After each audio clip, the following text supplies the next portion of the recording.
अस्सलाम वालेकुम वीरो की हाल चाल। उम्मीद करदा सारे ठीक होणगे। अज दा व्लॉग करिए नवा स्टार्ट।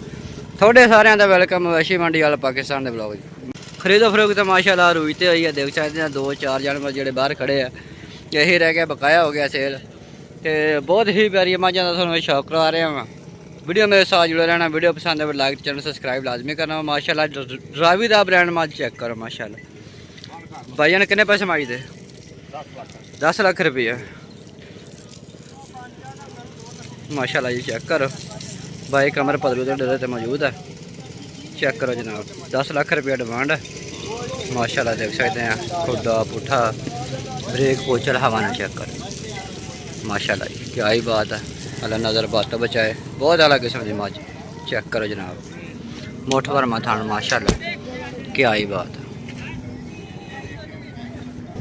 है। देख सकते हैं मझां सेल हो रही वा तो जा रही वा तो माशाल्लाह बहुत ही ब्रांड मझ है। मुठ भर थान माशाल्लाह। वाला नस्ल की मझ का शौक करा रहे हैं। काली शाह मुश्किल मझ बहुत ही भारी संगी काली शाह माशाल्लाह। कद काठलाम माशाल्लाह जी। अल्लाह नज़र बात है माशाल्लाह। ये नीली रावी का ब्रांड माशाल्लाह। क्या ही बात है।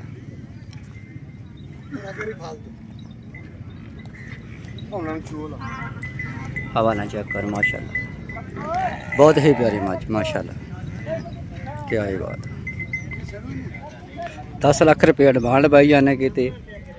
जोड़ा वीर भरा शौक रखता खरीदना चाहता भाई जान हो जाए कनैक्ट। साइड तो हवा ना चेक कर माशाल्लाह। थले मुश्किल पक ने लाई है। बहुत ही अलग किस्म की मझ है। देख सकते हैं खरीदो फरोख्त जी माशाल्लाह हो रही है। ये 5 तारीख का बाज़ार है। चेक करो जनाब माशाल्लाह जी। आप बहुत प्यारी झोटी खड़ी है। इनका शौक करो।